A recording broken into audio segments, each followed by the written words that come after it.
Assalamualaikum warahmatullahi wabarakatuh. Kami dari kelompok 5 akan menjelaskan struktur bentik dan plagik yang beranggotakan 4 orang. Pertama Angelina, Saripudin, Adam Asnain, dan saya sendiri, Titin Sumarni.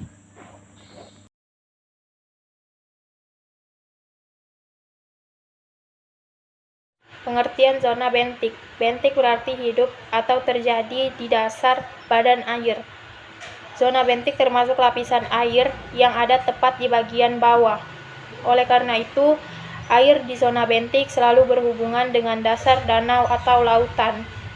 Lokasi zona bentik tergantung pada kedalaman badan air. Di laut dalam, sinar matahari mungkin tidak mencapai zona bentik, dan oleh karena itu suhu zona bentik selalu rendah. Dan karena berat volume besar di air, zona bentik harus menahan tekanan yang sangat besar. Organisme yang hidup di bagian bawah disebut bentos. Bentos disesuaikan dengan fitur yang berbeda di zona bentik, termasuk cahaya rendah, suhu, serta tekanan tinggi. Karena kurangnya sinar matahari, organisme fotosintetik tidak dapat bertahan hidup di zona bentik.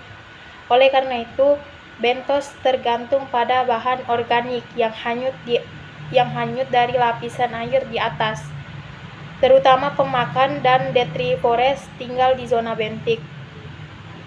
Bentos termasuk bintang laut, tiram, kerang, siput, krustasea, teripang, dan anemon laut. Sebagian besar organisme bentik berfungsi sebagai sumber makanan untuk ikan-ikan di laut.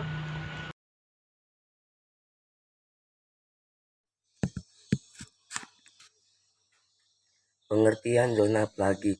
Plagik berarti terjadi atau hidup di daerah terbuka dari badan air. Zona plagik termasuk lapisan paling atas dari badan air yang melakukan fungsi ekologis penting seperti penyerapan panas, penyerapan oksigen, dan produksi makanan melalui fotosintesis. Karena ketersediaan sinar matahari, oksigen dan suhu menurun dan tekanan meningkat.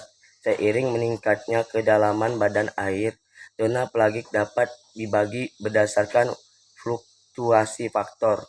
Zona plagik kaya sumber daya untuk mempertahankan kehidupan. Karenanya sebagian besar kehidupan laut, baik flora dan fauna, ditemukan di zona ini. Organisme fotosintetik dari tingkat mikroskopis, yaitu diatom, plankton, dan mikroalga, ke tingkat mikroskopik, ganggang besar, dan rumput laut terjadi di zona ini, juga karena ketersediaan tanaman herbivora serta karnivora aktif di zona plagik.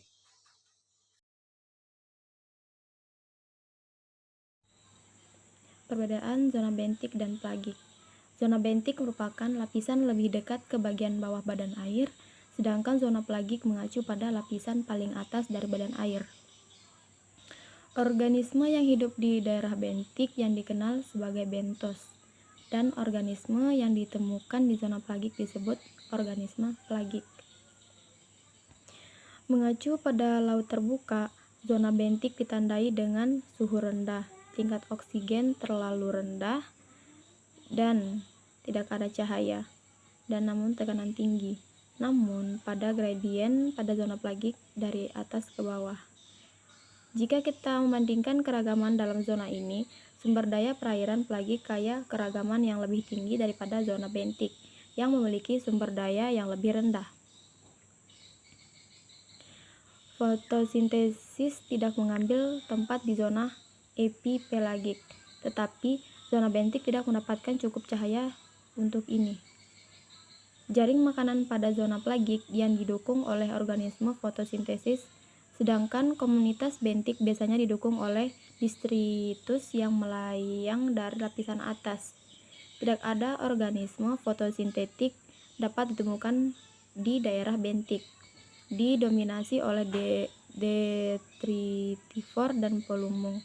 Dalam zona plagik, organisme fotosintetik serta predator aktif lebih dominan. Semua hampir makhluk di zona bentik yang menghuni atau bagian bawah adalah hewan sesile, sedangkan semua makhluk di zona plagik hidup bebas.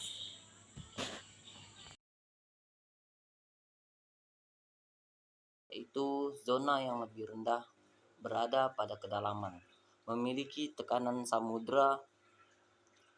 Manusia telah meninggalkan dampak pada semua bagian lautan. Namun, yang paling signifikan berada pada lempeng benua yang dangkal dan habitat lereng.